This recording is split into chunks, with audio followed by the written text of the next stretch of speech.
Hey guys, it's Disappearing D. Oh, let me take those off because there's a nasty glare. I'll leave the TV on, I don't care. I'm looking rough today. I've been cleaning house. Haven't been doing too much, even though, since it's been only 1 week after surgery. I mean, I made my own Febreze. So if anybody's interested in that, you get those little pebble gains that you put in the wash to help boost the scent. And you put an eighth a cup in a spray bottle, and then you put some lukewarm water in there. You shake it up, you let them melt, and you keep shaking it. I shook it like 2 or 3 times. But then you take it and you can use it and spray down your couch, your mattress, and it lasts longer than Febreze. So make it smell good in the house. Errands, watering plants, so I look awful. Anyway, so I know that everybody has been doing these. I might as well jump on the bandwagon. Everybody's been doing these naked truth and fat girl confessions. So, and that's awful. Maybe that'll work.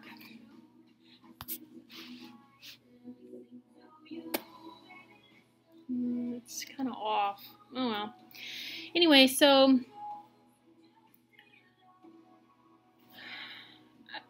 I didn't do the naked truth. I think it was like a week ago, of course, because I was having surgery and I just didn't feel up to it. And then I haven't done the fat girl confessions yet, just because I've kind of been in my own head. So I kind of am going to combine them. So the naked truth, and I don't know, I haven't really watched much of anybody else's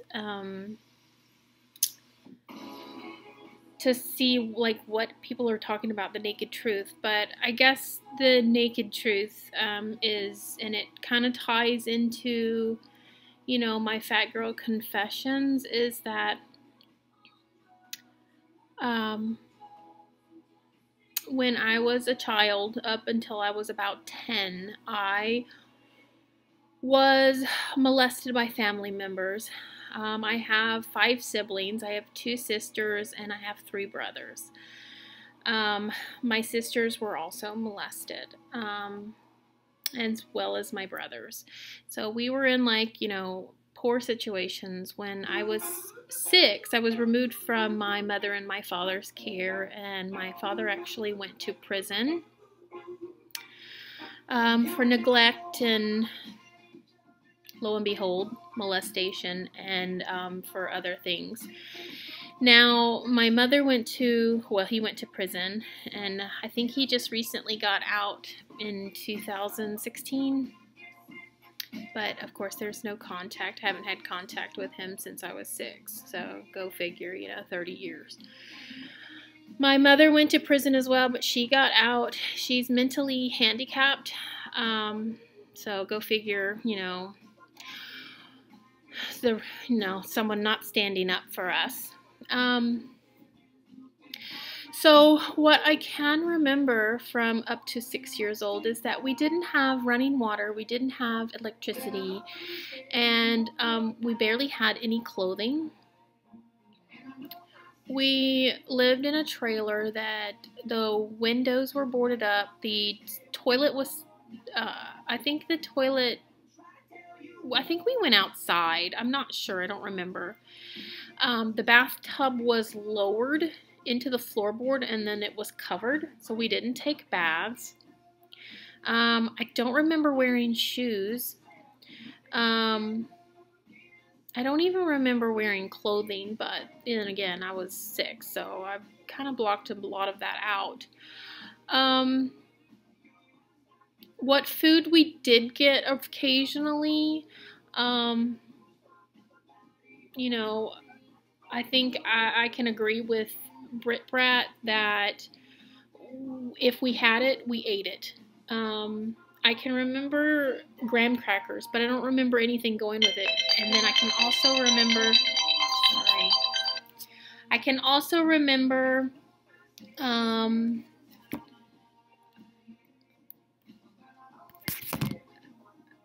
marshmallows, and I think that was it. But then, like, as I got older, well, we got removed and went into foster care, and then we went to live with my aunt. And the thing with that is that she was already in her older age. I think she was already in her 50s or 60s. They were overweight. My parents were overweight. So there was no, like, show of exercise. If it was exercise, it was go outside and play. And so as children, we had to figure that out. So we would eat foods, but I think, like, as I got older, I would sneak food. And by the time I hit puberty, I was just eating to eat because, and I didn't care about exercise. And I think through my entire adult life, you know, I would diet and exercise, but it would only last for so long. I would lose weight, but then I would gain it all back as soon as it's like, oh, I lost this weight, I don't have to exercise anymore. And then it would all come back. So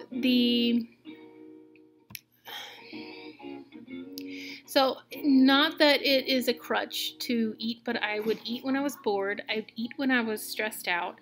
I would just eat because I could eat.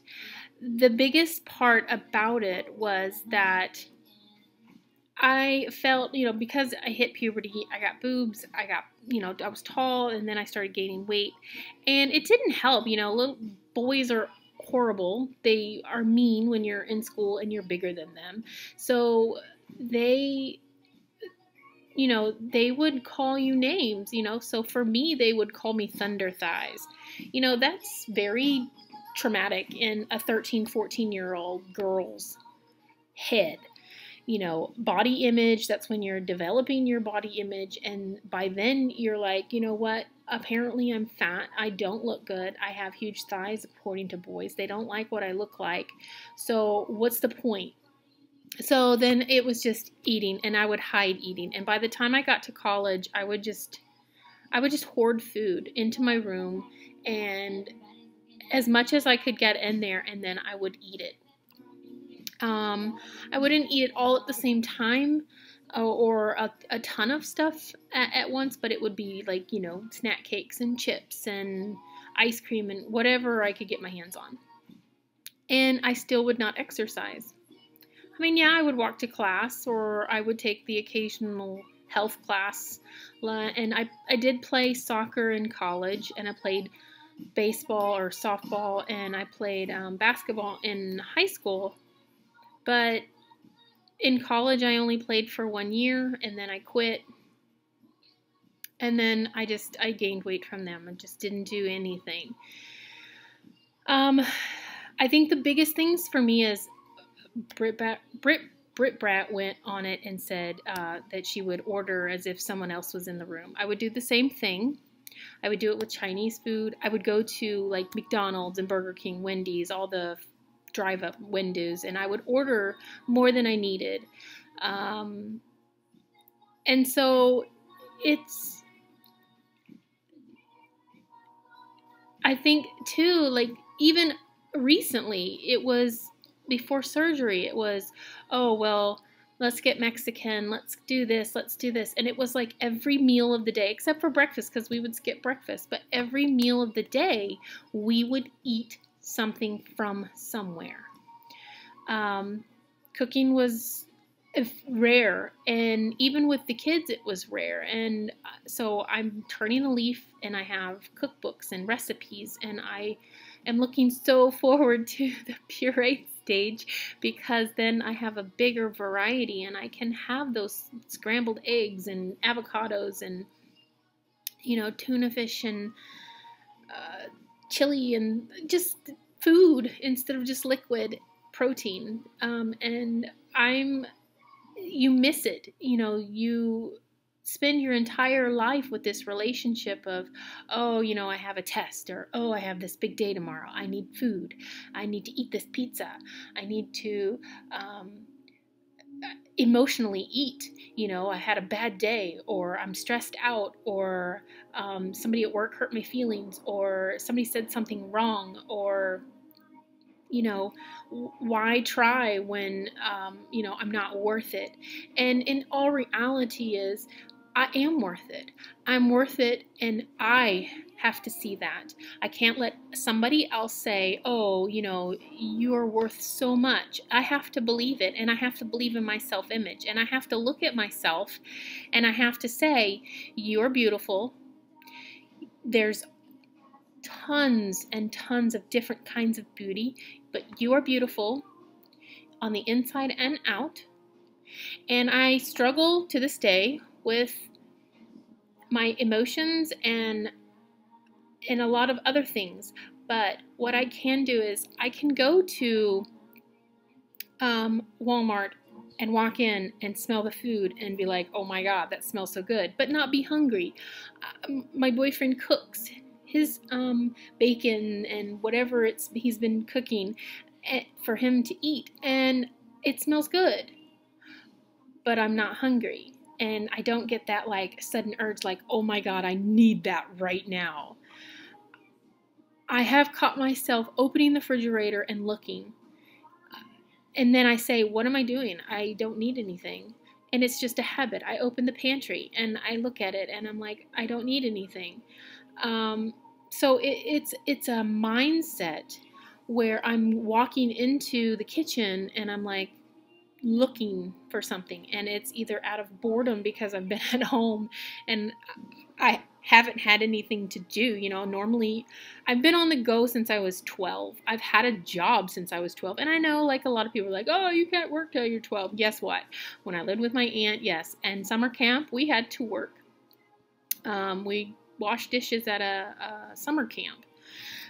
So since I was, since I was 12. And we would wash the dishes at that summer camp. My sister and I. My sister is like, I think 18 months younger than me. So we would wash the dishes. And she had, and my entire family, except for the boys, which I don't even like, and that's the thing, when you come from a broken family, you have a very difficult time bonding with other people. So for me, I don't bond well with others. I don't form friendships well. I don't form friendships with girls or boys. Sometimes I struggle with my relationship with my boyfriend, but I work on it. But the friendships that I try to bond with girls, to have girlfriends, it's very difficult for me to do. So for me, in bonding, the relationship between my sisters and I mean, it's stronger than my brothers, but it's just not there. But we all have weight issues, and the only reason why my brothers don't is because they went into the military and they have continued to be in the military.